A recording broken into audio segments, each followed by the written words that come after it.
welcome back my show. We are invite Radish Krish. Hi. Hi. Super star AGP megastar ആറാട്ടണ്ണൻ പുതിയ super star ആവാൻ പോകുന്ന ക്രിഷ് ഒരു actor. നമ്മളിപ്പോ ഒരുപാട് പടങ്ങളില് ചെറുതും വലുതായിട്ടുള്ള വേഷങ്ങൾ കണ്ടു. ദൈവത്തിന്റെ ട്രാൻസ്, അബ്രഹാമിന്റെ സന്തതികള്, കോശാന്റെ പറമ്പ്, മാമാങ്കം, ഇപ്പൊ വരാൻ പോകുന്ന Janaki versus state of Kerala. എന്താണ് പറയാ?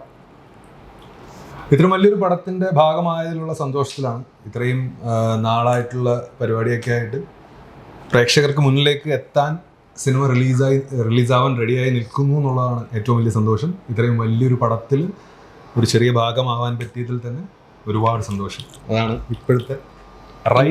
സുരേഷ് ഗോപി സാറിന്റെ ബർത്ത്ഡേ ആണ്, അറിയാം. പുള്ളി സുരേഷ് ഗോപിന് മനസ്സിലാൻ കുറിച്ച് എന്ത് പറയുന്നു? ഒരുപാട് തെറ്റിദ്ധരിക്കപ്പെട്ടിട്ടുള്ള ഒരു ക്യാരക്ടറായിട്ട് എനിക്ക് ഫീൽ ചെയ്തിട്ടുണ്ട് personally, because of his political ideologies of what it is. അങ്ങനൊരു സംഭവമുണ്ട്. പക്ഷേ ഞാൻ അതിനു മുമ്പ് പറഞ്ഞേക്കുന്ന കണക്ക് ഒരു സോൾ ക്യാരക്ടറാണ്, ശുദ്ധനായ മനുഷ്യനാണ്. ഇറ്റ്സ് എ ഡിവൈൻ സോൾ എന്നൊക്കെ പറയുന്ന ഒരു സംഭവം കണക്ട് ചെയ്ത് പറയാൻ പറ്റുന്നതാണ്. കൊച്ചുകുട്ടികളുടെ മനസ്സാണ്, പെട്ടെന്ന് ചൂടാവും, പെട്ടെന്ന് എല്ലാ ഇമോഷണലാണ്. അങ്ങനെ എൻ്റെ മുമ്പിൽ വെച്ച് അങ്ങനെ ചൂടാവുന്ന ഒരു സിറ്റുവേഷൻ ഞാൻ കണ്ടിട്ടില്ല. ഞാൻ കണ്ടപ്പോഴൊക്കെ അത്യാവശ്യം കൂളായിരുന്നു.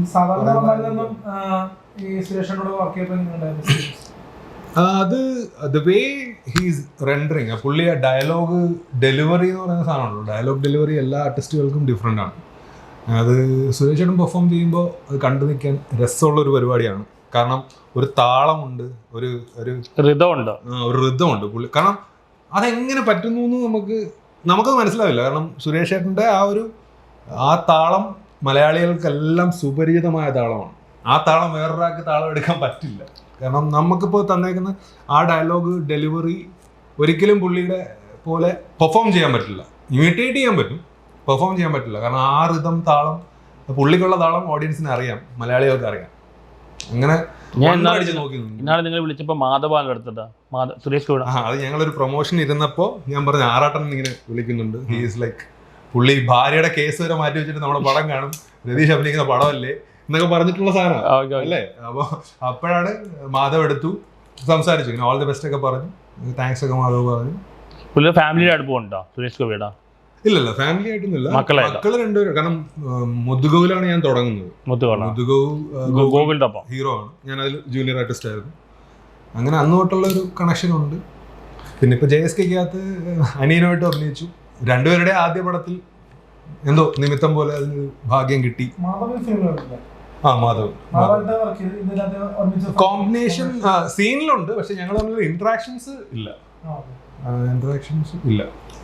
നിങ്ങൾക്ക് ഏറ്റവും കൂടുതൽ ക്രെഡിറ്റ് കൊടുക്കേണ്ട ഈ ഫിലിം നിങ്ങൾ വിജയിക്കുമ്പോൾ ഏറ്റവും കൂടുതൽ താങ്ക്സ് ടു വേണ്ടത് നിങ്ങളുടെ വൈഫിനോടല്ലേ? പേഴ്സണലും ഒഫീഷ്യലും എല്ലാം കൂടി കണക്ട് ചെയ്തതാണ്. Definitely my wife, my dad, പിന്നെ എൻ്റെ ഫ്രണ്ട്സ്, എല്ലാവരും. കാരണം ഈ ഒരു ജേർണി അതത്ര എളുപ്പമുള്ള ജേർണി അല്ല. നിങ്ങൾ കോർപ്പറേറ്റ് ജോലിയിലല്ലേ?